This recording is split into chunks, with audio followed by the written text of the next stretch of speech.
Les gars, c'est l'heure de la revanche.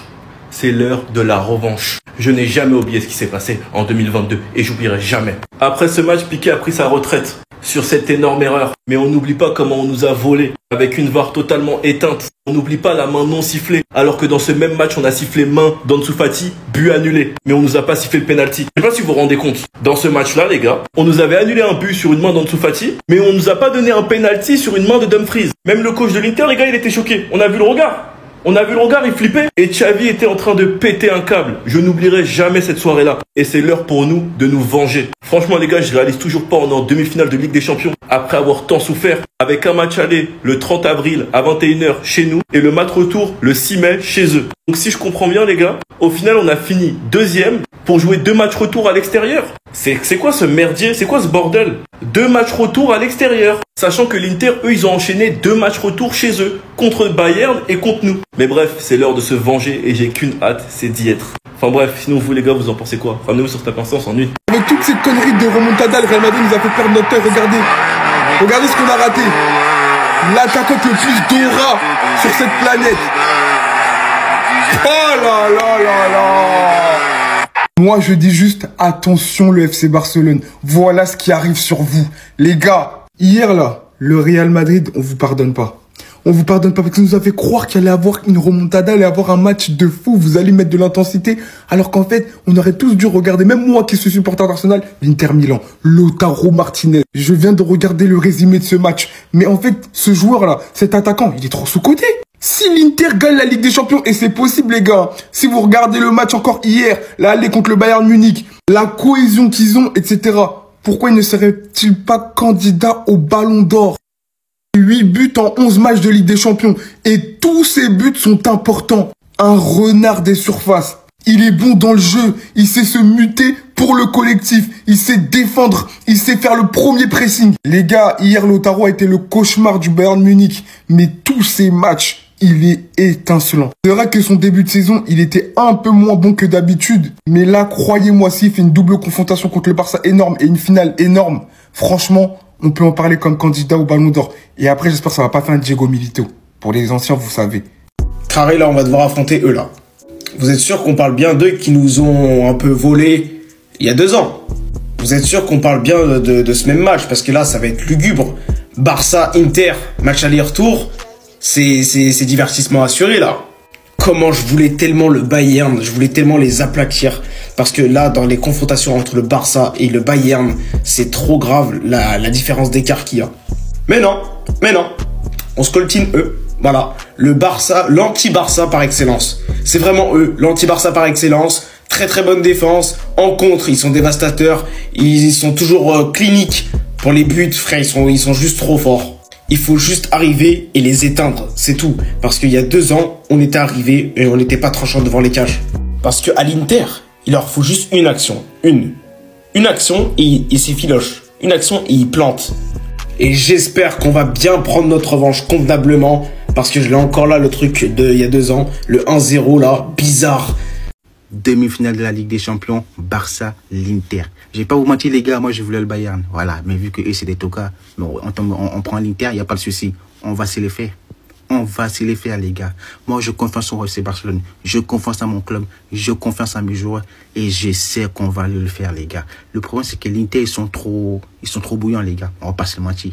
Ils sont très très bouillants. En plus ils sont vicieux. C'est une équipe, cette équipe là ils sont vicieux. Ces joueurs ils sont vicieux.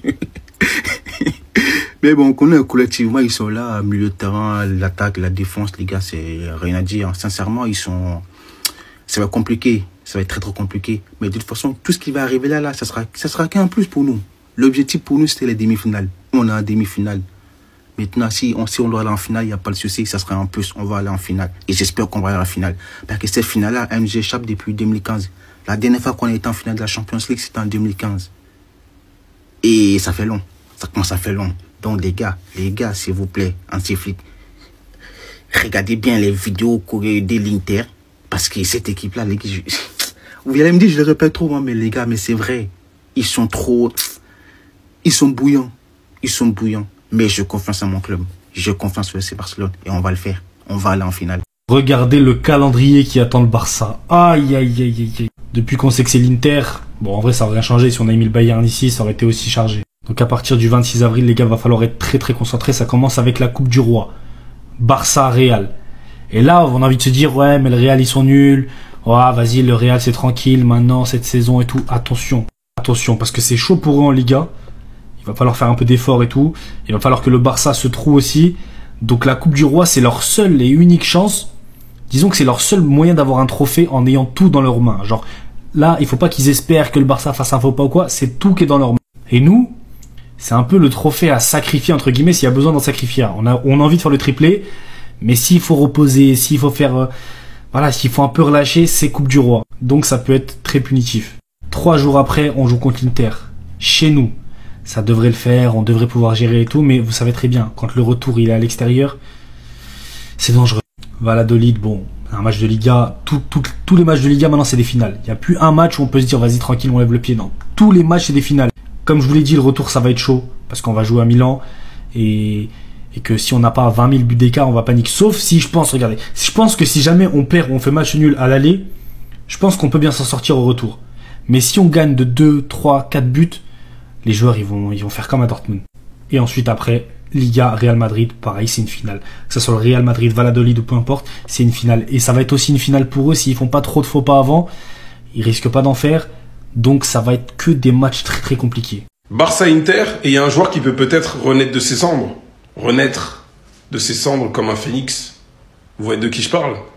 Je remonte pas dans le train. Mais, si c'est pas le coup du destin, c'est quoi? Je sais pas. Victoire 2-1 sur début de Pjanic et Ansu Fati à Giuseppe Meazza. Si tu es homme en dessous, là, faut marquer même 20 buts par entraînement, par jeu d'entraînement, et tu vas devenir titulaire et tu vas marquer au Giuseppe Meazza. Voilà, c'est ça mon défi.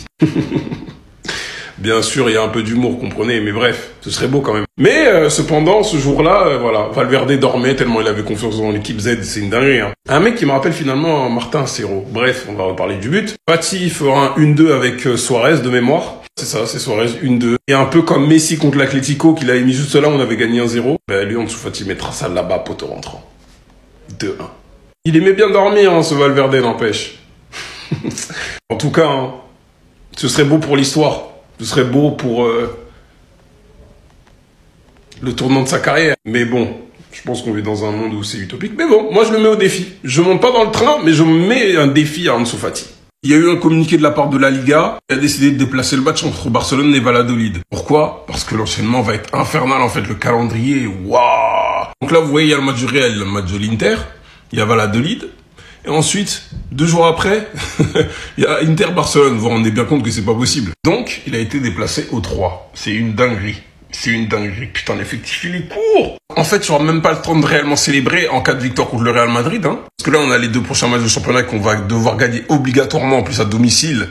Finale de la Coupe du Roi. Ensuite, Inter, Valladolid et l'Inter. D'ailleurs, ça là... En fait, c'est fou comme à l'époque, les gens ils détestaient Gavi. À chaque fois qu'il gagnait contre nous, ça publiait Gavi. Tu vas te venger. En tout cas, le seul moyen pour qu'on soit champion un peu plus tôt en Liga, ou du moins de favoriser le titre, c'est que le Real perde des points. Nico Williams a une mission, mais on va en parler un peu plus tard. Mais bon, ce serait bien. Franchement. Mais bon, le meilleur moyen pour les joueurs, c'est de prendre les matchs un par un pour éviter de se projeter. C'est la pire chose à faire, clairement. Bon, on connaît tous notre adversaire qui est l'Inter de Milan. Une équipe avec beaucoup d'aspects, mais vraiment beaucoup d'aspects positifs, que ce soit offensivement comme défensivement. C'est un Atlético, mais plus poussé. Voilà la compo du dernier match contre le Bayern. Ils ont clairement l'habitude de jouer comme ça, donc sur toute la saison. Hein. Par le passé, Inzaghi a déjà montré cette équipe. Et là, cette saison, on est en train encore de le voir. À noter ce duo-là, offensif en attaque. C'est très méchant, très puissant. Thuram avec l'Inter, je vous jure, c'est pas le même joueur qu'en équipe de France. Il est technique, il est puissant. En fait, le seul défaut qu'il a, c'est sa vitesse. Je vous présente même plus Lautaro. L'un des joueurs que moi je veux en tant que neuf au FC Barcelone. Ce mec, c'est un neuf, il sait tout faire. Il sait tout faire. Je vous présente plus. Et comment oublier ce magicien au milieu de terrain qui est vraiment sous-coté, qui est depuis l'Inter que moi je regarde, n'a jamais fait une saison flop. Un milieu de terrain complet, mais comme les gens ne connaissent pas et ne regardent pas, ils vont dire que on est des fous. Non, Barella est tricoté. Non, il est sous-coté. Le retour en plus, c'est chez eux. Ça va être un match très difficile sur les 2 confrontations. L'une des équipes, je pense, qui va nous poser le plus de problèmes sur cette saison, c'est eux. La presse catalane savoure l'élimination du Real Madrid et la désillusion bien sûr contre Arsenal. Regardez la une Journal Sport aujourd'hui, en gros, c'est fini la Ligue des Champions et c'est fini aussi pour Mbappé bien sûr en Coupe d'Europe cette saison. Et l'autre une, donc Mundo Deportivo également, un journal très suivi du côté de la Catalogne, s'accabo bien sûr par rapport à Bukayo Saka, buteur hier contre le Real Madrid. Concernant le FC Barcelone, on sait que le Barça qualifié bien sûr pour les demi-finales. Donc on connaît date et horaire concernant les 2 demi. Donc tout d'abord, n'oubliez pas que le match aller se jouera au Stade Montjuïc à domicile. Ça sera le 30 avril prochain et le match retour sera 6 jours après, le 6 mai prochain, mais cette fois-ci du côté du stade de l'Inter Milan.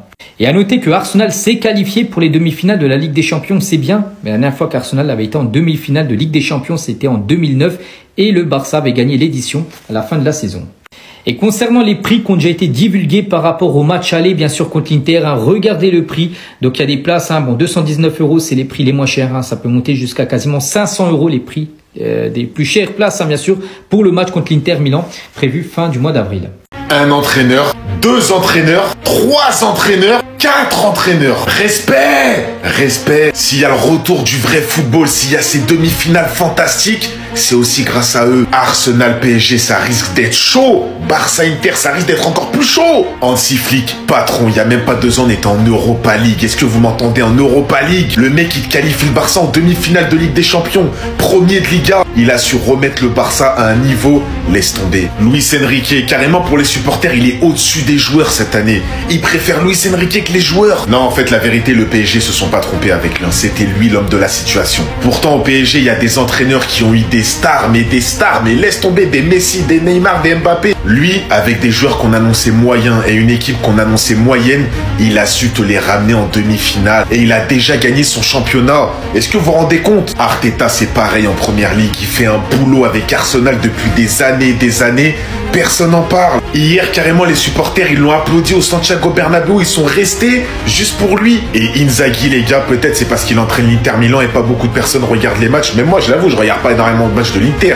Mais peut-être l'entraîneur le plus sous-coté du monde, capable de poser des problèmes à n'importe quelle équipe, et on l'a vu. Croyez-moi, je suis supporter barcelonais et l'Inter, je m'en méfie comme pas possible. Son équipe, il la connaît par cœur. Ses joueurs, il les connaît par cœur. Il est chiant à jouer, il est chiant, mais c'est pas pour rien. Donc c'est bien beau des fois de parler des joueurs, tout le temps des joueurs, mais les coachs, faut les mettre en valeur aussi.